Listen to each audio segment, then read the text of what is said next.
In Florida, our high school students are losing ground in math and science. We're actually getting worse at a pretty substantial rate of speed. And rising prices are burning us as our state's insurance crisis drags on. A lot of people are getting fed up with the cost and are moving to less expensive places. And we found help intended for struggling neighborhoods pouring into theme parks and resorts. They don't need that. Little people like us do. Little neighborhoods like this one do. But we'll start with our state seriously wounding people and then not paying most of the court judgments as the victims suffer. We're investigating some big problems in Florida government and what we can do about them in this edition of Money, Power, and Politics.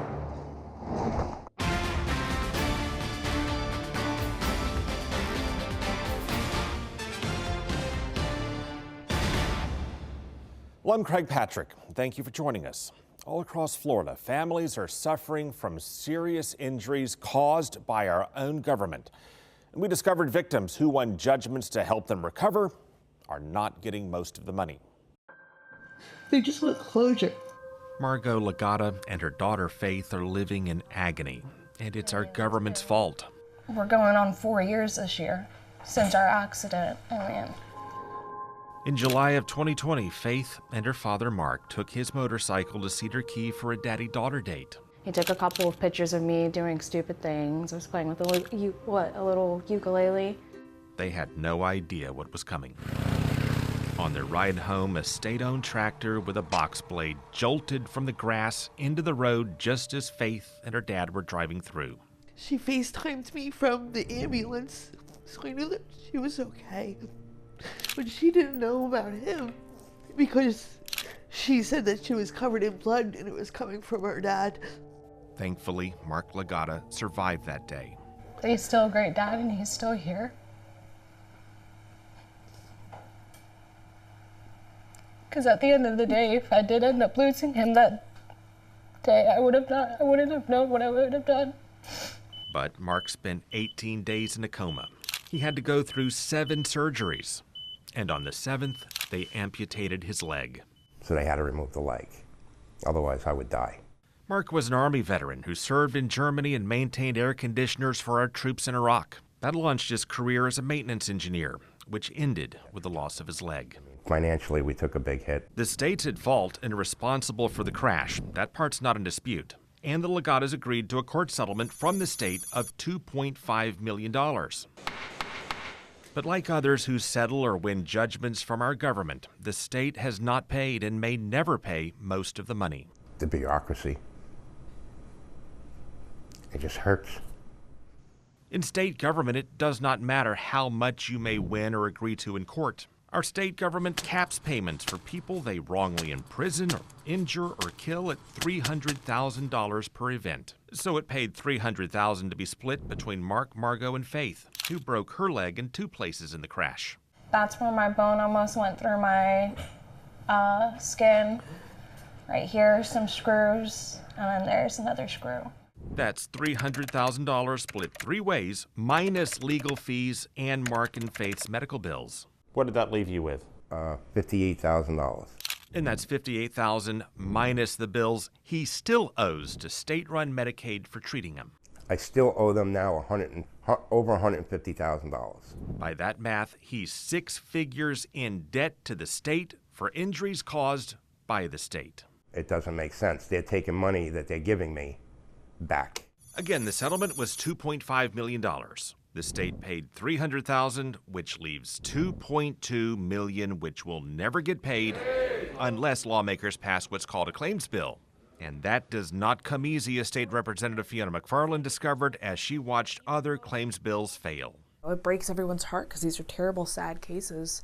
And then I would see them not get paid out. All rise, come to order. Victims first have to take the government to court and settle or win a judgment.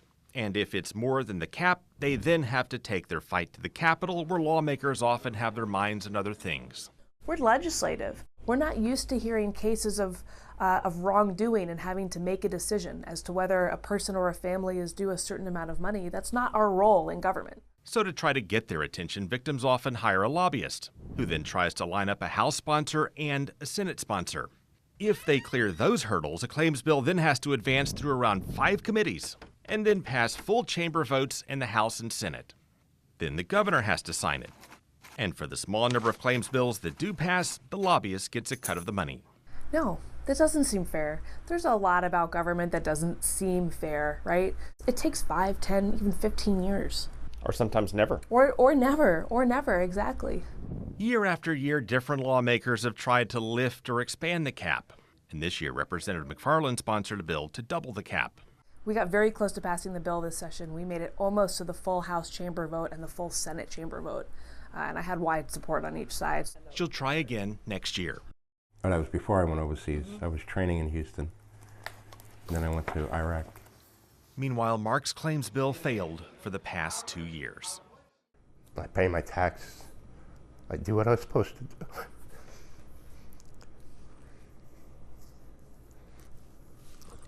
I wind up like this, and I can't get any help. It's not right. For claims against the state, the legislature heard 6 cases in 2024. None of them passed. And after our interview with Mark Legata, we received some very sad news from his family. Mark passed away in his sleep. Before he passed, he sent us an email hoping his story would draw national attention for his sake and other injury victims still waiting. Coming up, while Florida lawmakers bypass victims of serious injuries, an insurance crisis is also pricing people out of their homes. And at the same time, state leaders are using tax credits intended to fight poverty to enrich theme parks and resorts. Well, Florida's soaring home and car insurance premiums, plus taxes, tolls, food bills. It's all pricing a lot of people out of our state. And some just moved here a couple of years ago. Ruth Allen was chasing a dream, but it just withered like her tomatoes. The sun and the heat is just taking its toll on it. In 2021, Ruth and her husband moved from Michigan to Florida. Back when the freedom of working from home and COVID restrictions to our north drove a mass migration south. We love the beaches. We also love Disney. They picked this home in Polk County to be not too far from both. And she loved Florida until she learned how property taxes shoot up when homes change owners and tax caps go away. Our house payment went up almost $300 a month. And we've spoke with some of our neighbors, and that's on the low end. And she discovered the soaring cost of home insurance, fueled by a mix of storm damage, climate change, and fraud. When I got the insurance bill the next year, it had nearly doubled. Plus all the toll roads and the escalating cost of car insurance with no accidents or violations. This year, they sent the bill. It was going to be going up $800. And the rash of crashes that helped drive up our rates. Things that I just literally do this to. 148. So after 3 years of scrimping and trying to balance a budget, they're bailing out. Preparing to put their house up for sale and head north. And if we're lucky, being gone by the end of September. They've already picked a neighborhood in Tennessee, which, like Florida, has no state income tax. It would be at least $300 to $400 every month that we'd be saving. She's not alone. Many who moved to the Tampa Bay area during the pandemic are leaving because they can no longer afford it here. And so are many others who were born and raised here, like Amber Flanders. There's nothing like a beach sunset, but the mountain sunset is a very close second. She just packed up her belongings and moved to this home in East Tennessee. The 2 acres plus the home was less than $300,000. She said she's saving around $3,000 a year in home insurance, around $1,400 in car insurance, and she's paying less for groceries and utilities. We got our first full utility bill, $50. Cody Sydenham and his family moved from Lakeland to South Dakota, trading theme parks for snowy mountains and the northern lights. One of the biggest reasons we left was the cost of living. He's saving around $140 a month in car insurance, $900 a month in rent, and seeing a big drop in his power bills. Back there, we were paying between $300 and $400 a month for just electric. Now he's paying $60 to $80 in summer and less than $200 a month in winter. My highest electric bill was $181, and that's gas included with electric. An AARP analysis shows Florida has the 9th most expensive utilities in the nation. And on top of that, Tampa Bay's rate of inflation during the pandemic outpaced New York, San Francisco, Honolulu, and the other priciest places to live in the United States. That's why Melissa Lambert moved from Tampa to South Carolina. My husband was just like, we got to get out of here because in a couple years, we won't be able to afford anything around here. For perspective, here's the rate of inflation in 2022 in New York, and here's the Tampa Bay area. It still costs much more to live in New York, but we've closed the gap. All the extra people who rushed in during the pandemic drove up demand and prices for homes. They'd make an offer on a house, not even seeing the house. Which also drove up demand and prices for food. My wife and I went up to a sports bar we go to once in a while to have chicken wings. And $54 later, we're walking out of there with chicken wings. And when you think about all the people who moved here from high-cost cities like New York, and many of them now telecommute, so they're still earning high salaries, you can see how it's fueling the cycle. $54 for chicken wings wouldn't seem so steep in New York. Right. Oh, yeah. No. So when they come here, are they bothered by paying $54 for chicken wings? No. And when you have so many people moving in, willingly and gladly paying $54 for chicken wings, then you have continuing demand for those prices, and what happens next? A lot of people are getting fed up with the cost and are moving to less expensive places. Like Paul Kraft, who moved to North Carolina. Everything in Tampa seemed like it was like $1 to $2 more than what we pay for here. But as Paul, Cody, Amber, Melissa, Ruth, and many others leave, they're being replaced by northern transplants who can't afford the rising costs. I still have a lot more people moving in the state than I do out of the state. Which may continue to drive our economy, but also drive more working class families and retirees on fixed incomes out of their homes. And while the state has a tax credit program to help struggling communities, we found most of it going to tourist resorts owned by big political donors. The success record is just not there, but more importantly, it's just not right. Coming up, we're tracking the money intended to fight poverty that's pouring into Orlando's tourist district.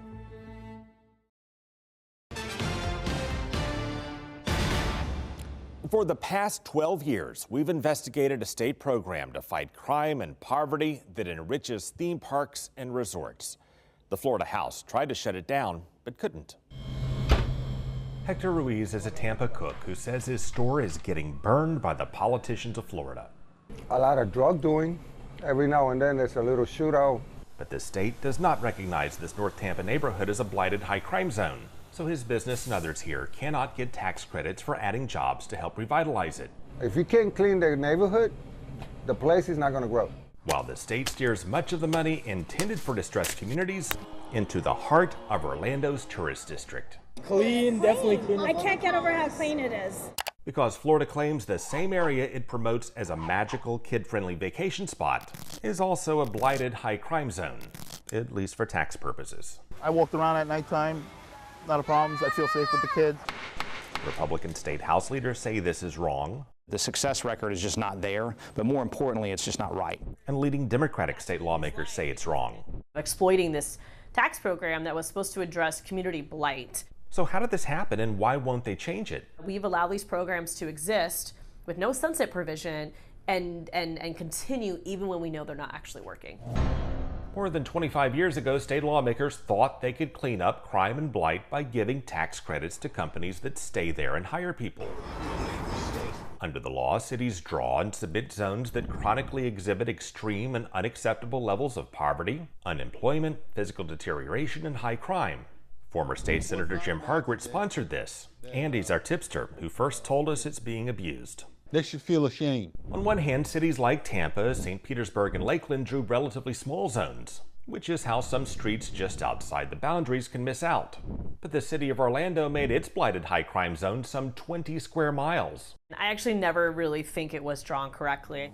It starts with gated communities on the south end of Orlando where homes recently sold for more than $600,000, runs through the Universal Parks and Resorts, and tracks north to the iDrive attractions, where you can rent a Rolls-Royce, Lamborghini, or Ferrari. The entire area is just thriving and getting ready for even more. And for the past 10 years, Florida has given most of the program's money to the Universal theme parks and resorts. Here are the Universal theme parks, and here are the Universal hotels. In total, Universal Parks and Resorts have received more than $17 million. And state economists project it will qualify for up to $3.5 million more as it completes its new Epic Universe Park. What problems they have again? Because I never heard of it. In 2023, the Florida House advanced a bill to end this program, but the Senate would not go along. It was really leadership that did not want it to be removed. Who would leadership be? It would be the Senate president. We asked Republican Senate President Kathleen Passidomo why she wanted to keep it, and if the decision was influenced by Universal's $168,000 in contributions to the state Republican Party that year, or $243,000 to the state Republican Senate campaigns that year, or $27,000 more from Universal's parent company. She did not respond. In New York, they say, yo, if you got money, you got it. If you don't, keep on moving. Hector Ruiz suspects it comes down to money in politics. And Republican House Speaker Paul Renner said he's right. All because you have a powerful group of people that both like to give those monies away and like to receive those monies, and they lobby very, very hard to keep the programs just the way they are. Representative Anna Escamani represents Orlando, where the city drew this map in the first place. I don't think that this map has been accurate. I think it absolutely needs to be changed. But a part of getting it changed is also having local support. And the reality is that Universal is within the city of Orlando limits, and so they have a huge lobbying force within the local governments. The Orlando mayor's office referred us to his business development manager. Does the city have any plans to re-examine the boundaries? I don't know the answer to that question. Do you know if the boundaries have ever been changed since they were formed years ago? I don't know that the boundaries have changed. He said he thought the state drew the map. And DEO handles the production of the maps, I believe. Well, the city and state confirmed Orlando produced the map. And this state review from 2015 shows the whole program is costing state taxpayers much more than what we get in return. For every dollar spent on the program, the state receives 7 cents back in revenue. The city of Orlando responded by noting this is a state program, that it follows the guidelines, and that the state recertifies its map based on stats the city submits.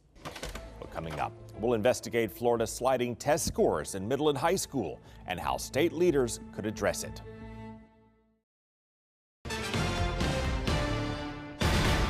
All right, now, high school students all across the nation are preparing for the SAT exam. It's one of the most important tests an aspiring college student will ever take. But we found the scores in Florida lag most of the nation, and they've been dropping for nearly 20 years.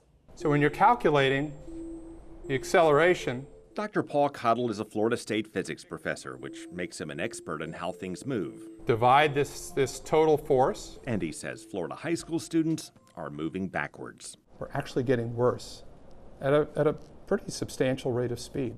In 2023, Florida's mean SAT score of 966 ranked near the bottom of the nation, 46 among the 50 states in D.C. And Florida's scores keep dropping with each passing year.